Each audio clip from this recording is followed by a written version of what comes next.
Vivre l'Église, un défi au quotidien. Vivre l'Église locale est une très bonne chose. Mais on se rend aussi compte au quotidien que ce n'est pas toujours facile de partager la vie d'Église avec les frères et les sœurs que le Seigneur a placés à nos côtés. C'est un peu comme dans une famille. Il y a tellement d'avantages à vivre la famille, mais en famille, il peut aussi y avoir des disputes, des dysfonctionnements, des épreuves, des déceptions. Et parfois, on aimerait presque changer de famille, comme le criait un certain Kevin dans le film « Maman, j'ai raté l'avion ». Mais c'est aussi au contact de notre famille que l'on se forme, que l'on est transformé et que l'on devient plus fort pour affronter ce qui nous tombe dessus. Les défis de la famille peuvent ainsi porter de très bons fruits. Et c'est le cas dans la vie d'église également. Ces difficultés que l'on peut éprouver à vivre ensemble peuvent aussi porter du bon fruit. Vivre l'église au quotidien, cela signifie que parfois nous sommes encouragés et parfois nous sommes éprouvés, mis au défi. Il semble qu'il faille s'attendre à l'un comme à l'autre dans la vie de l'Église, et même que les encouragements, comme les défis, contribuent à notre progression dans la foi. Regardons dans la parole un épisode où la première Église vivait exactement cela. Je lis dans Actes au chapitre 4, à partir du verset 32.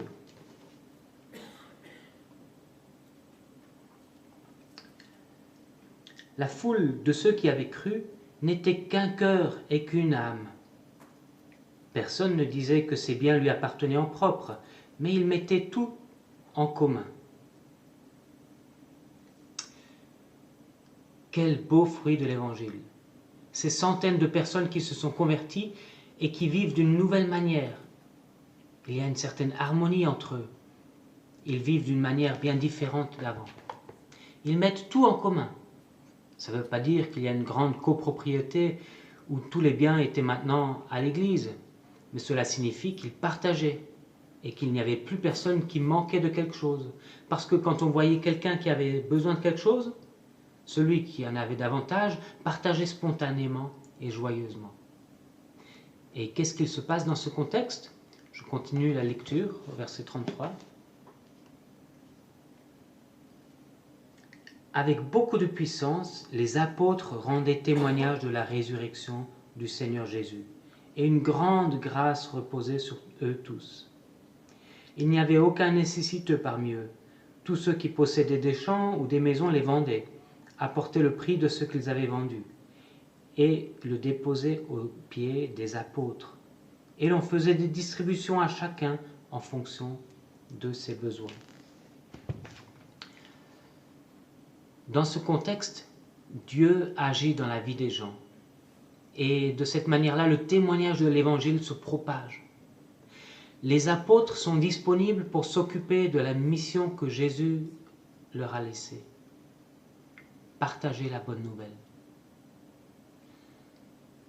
L'ensemble de l'Église joue son rôle de peuple de Dieu qui agit à l'intérieur avec amour et qui rayonne vers l'extérieur. Et cela fonctionne à merveille sous la direction des apôtres.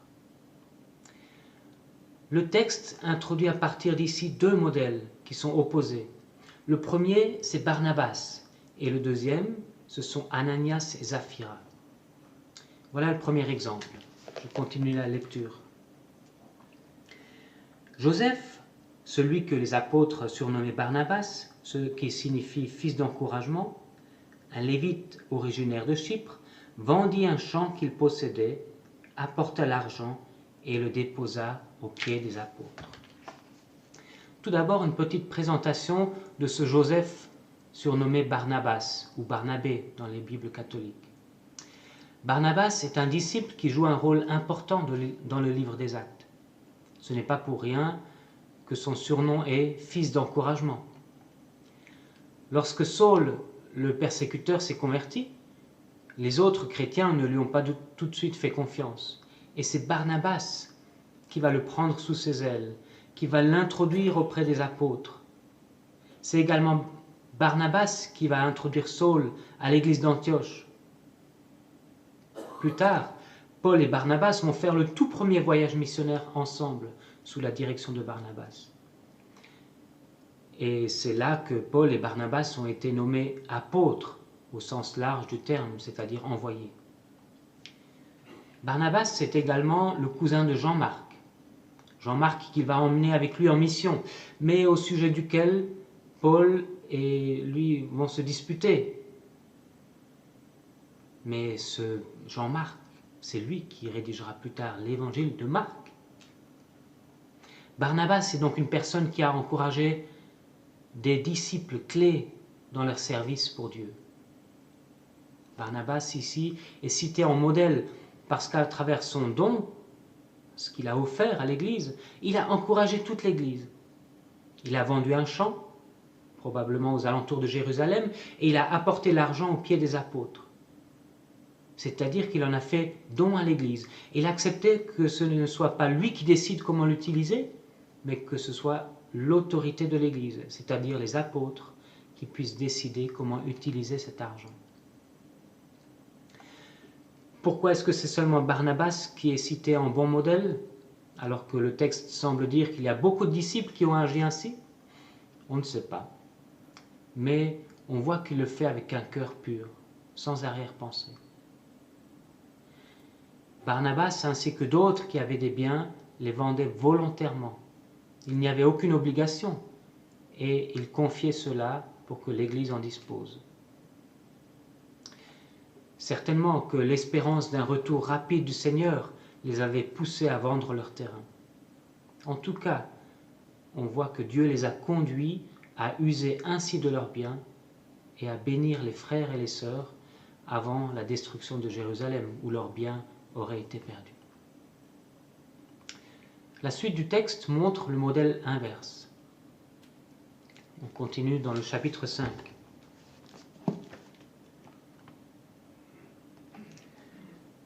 Cependant, un homme appelé Ananias, avec Saphira, sa femme, vendit une propriété et garda une partie du prix en accord avec sa femme. Il apporta le reste et le déposa aux pieds des apôtres. Pierre lui dit, « Ananias, pourquoi Satan a-t-il rempli ton cœur au point que tu aies menti au Saint-Esprit et gardé une partie du prix du champ? S'il n'avait pas été vendu, ne te restait-il pas? Et après l'avoir vendu, n'avais-tu pas le droit de disposer du prix? Comment as-tu pu former dans ton cœur un projet pareil? Ce n'est pas à des hommes que tu as menti, mais à Dieu. » Quand Ananias entendit ces paroles, il tomba et expira. Une grande crainte s'empara de tous ceux qui l'apprirent. Les jeunes hommes se levèrent pour envelopper le corps, puis ils l'emportèrent pour l'enterrer. Ananias et Saphira n'étaient pas obligés de participer à cette offrande. Mais ils ont participé, et ils ont participé d'une mauvaise manière. Ananias a péché. La question de Pierre, « Pourquoi Satan a-t-il rempli ton cœur ?» montre que cela aurait pu être évité. Et ça montre qu'il y a une raison à ce péché. Le texte ne répond pas à cette question. On ne sait pas exactement pourquoi, en particulier, Ananias et Saphira se sont laissés tenter par le péché. Mais la parole de Dieu nous pose à nous aussi la question. Peut-être que le péché nous guette aussi. Et peut-être qu'il y a des raisons pour lesquelles nous cédons aussi au péché. C'est une très bonne question, une question que nous devrions prendre avec nous et méditer. En tout cas, chez Saphira et Ananias, c'est un processus qui a bien mûri dans leur cœur.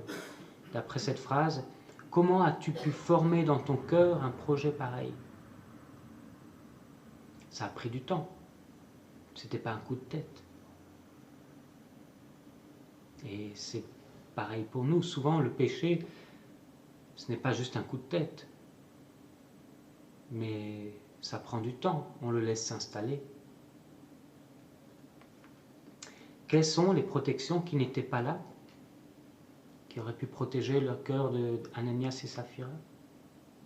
Quelles étaient les tentations qui étaient trop fortes? L'argent est bien sûr une grande tentation, et c'est aussi une grande tentation pour les chrétiens.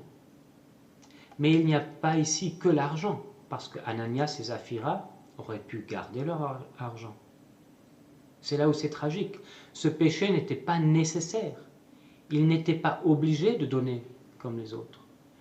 Ils auraient même pu garder une partie en toute honnêteté et être généreux avec le reste. Que pensaient-ils gagner en mentant sur le montant qu'ils avaient obtenu de la vente? Que pensaient-ils gagner en agissant de la sorte? Eh bien, ils avaient voulu donner l'impression qu'ils étaient plus généreux que ce qu'ils étaient en réalité. Ils avaient voulu impressionner l'Église. Peut-être voulaient-ils s'acheter une position dans l'Église à moindre frais. Peut-être voulaient-ils goûter à la reconnaissance des autres sans en payer le prix. L'acte, en tout cas, est très grave. Pierre ramène cela avant tout à Dieu. Tu as menti au Saint-Esprit et à Dieu. Bien sûr, il a menti aussi aux frères et sœurs, mais le premier qui est offensé, c'est Dieu. En plus, ils ont triché en le faisant au nom de Dieu, pour servir Dieu. En entendant les paroles de Pierre, certainement que Ananias se rend compte à ce moment-là de la gravité de ses actes. Et il meurt. Est-ce qu'il a un arrêt cardiaque à cause du choc? Peut-être. En tout cas, c'est comme si c'est une intervention de Dieu qui lui apporte la mort. C'est un miracle. Mais un miracle de jugement au lieu d'un miracle de guérison. Les deux types de miracles sont des manifestations bien distinctes de la puissance de Dieu. Ensemble, ces deux manifestations de Dieu démontrent que le royaume de Dieu est bien là. Dieu a l'intention de juger les péchés. Et ici, c'est un peu un avant-goût du jugement à venir. C'est un jugement immédiat pour Ananias, comme signe du jugement à venir. Heureusement que cet épisode ne décrit pas un fonctionnement général, mais reste un cas particulier. Heureusement que nous ne mourrons pas directement quand nous avons péché. Ici, il s'agit plutôt d'un acte d'avertissement, un acte d'inauguration, au début d'une nouvelle période pour inaugurer le fonctionnement de l'Église. On voit aussi une telle inauguration du temps de Moïse, avec les fils de Aaron, Nadab et Abihu. Ces deux fils ont porté un feu étranger devant l'Éternel, ce qui était interdit. Et ils sont morts d'un coup. Le feu de l'Éternel s'est abattu sur eux. C'était un jugement d'inauguration pour montrer combien le culte du peuple d'Israël dans le désert devait être saint. Une fois mort, le corps d'Ananias est enterré plus rapidement que d'habitude. Peut-être qu'en voyant cette mort miraculeuse, l'Église a pris des dispositions spéciales. On peut supposer que le corps d'Ananias est déposé dans une tombe en attendant des funérailles plus complètes, et surtout en attendant de pouvoir prévenir l'épouse. Mais lisons la suite, justement. Environ 3 heures plus tard, sa femme entra sans savoir ce qui était arrivé. Pierre lui adressa la parole. « Dis-moi, est-ce bien à ce prix que vous avez vendu le champ ?»« Oui, répondit-elle, c'est à ce prix-là. » Alors Pierre lui dit, « Comment avez-vous pu vous mettre d'accord pour provoquer l'Esprit du Seigneur ? Ceux qui ont enterré ton mari sont à la porte, et ils vont t'emporter toi aussi. » Elle tomba immédiatement aux pieds de l'apôtre et expira. Quand les jeunes gens rentrèrent, ils la trouvèrent morte et l'emportèrent pour l'enterrer à côté de son mari. Une grande crainte s'empara de toute l'Église et de tous ceux qui apprirent ces événements. L'épouse arrive. Pierre va aussi lui donner la possibilité de se positionner. Va-t-elle dire la vérité? Va-t-elle mentir devant Pierre et devant toute l'Église, comme son mari l'a fait? Malheureusement, elle ment. Et Pierre lui annonce aussi la gravité de son péché. Ensemble avec son mari, ils ont péché contre l'Esprit du Seigneur. Ils l'ont même provoqué. Pierre peut logiquement annoncer à Saphira qu'elle subira le même sort que son mari. Il a vu ce miracle de jugement une première fois, certainement que Dieu va encore agir de la même sorte. Cette expérience devait être terrible pour cette première église. Vous êtes rassemblés pour le culte, pour l'enseignement, et par 2 fois, une personne meurt au moment où elle ment. Les gens qui ont vécu cela ont dû s'en rappeler toute leur vie. Et certainement que ça les a marqués davantage que les guérisons qu'ils ont pu voir. Le texte précise 2 fois, au verset 5 et au verset 11, qu'une grande crainte s'est emparée des croyants. Il ne faut pas imaginer une crainte qui leur donnait envie d'abandonner Dieu, mais une crainte qui a fait qu'ils ont pris avec sérieux ce qu'ils venaient de voir. Ils ont compris qu'on ne joue pas à être chrétien. On est chrétien pour de vrai, c'est un engagement. Ils prennent aussi conscience que Dieu est vraiment Dieu. Ce n'est pas quelqu'un qu'on peut manipuler pour notre intérêt. Dans ce texte tragique, et qui pourrait sembler être un échec, il y a une chose qui est très belle, comme une petite fleur au milieu d'un paysage aride. C'est qu'on trouve ici la première utilisation du mot « église » dans le livre des Actes. Une grande crainte s'empara de toute l'Église. On pourrait se dire que c'est justement pas ça l'Église. Mais c'est à cet endroit-là que le Nouveau Testament a choisi de nommer ses croyants pour la première fois l'Église. Est-ce que ça ne nous donne pas beaucoup d'espoir à nous aussi? Les encouragements, mais aussi les défis, les échecs, les pertes et même les jugements de Dieu font partie de la vie d'Église. Il n'y a pas que des encouragements. Au fur et à mesure des années de vie chrétienne, depuis 25 ans maintenant, il n'y a plus grand-chose qui me surprend dans l'Église. Je me suis rendu compte qu'on peut y retrouver toutes sortes de défis, toutes les épreuves imaginables. C'est la réalité d'une Église constituée de gens imparfaits, qui ont été rachetés par le sang précieux de Christ et qui sont en chemin pour être entièrement transformés. Mais ils sont en chemin seulement, pas encore arrivés. Bien sûr, on peut être très attristé en voyant certaines choses, mais je ne suis plus surpris. Quand on est surpris, on va avoir une réaction de dire « Non, je ne veux rien avoir avec ça. N'appelez pas cela l'Église. » On va condamner et vouloir se séparer. Mais où va s'arrêter mon idée que l'Église doit ressembler à un idéal? Je vais me séparer, et me séparer, et me séparer.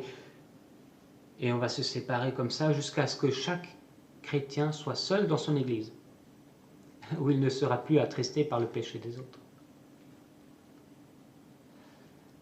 Il vaut bien mieux accepter que la réalité de l'Église est impactée par le péché. Et il vaut bien mieux que je me pose la question, comment moi et ensemble en Église, on va pouvoir avancer, progresser pour vivre davantage l'Évangile? Comment est-ce que nous pouvons nous encourager les uns les autres à marcher d'une manière digne du Seigneur? Comment est-ce que nous pouvons être des Barnabas?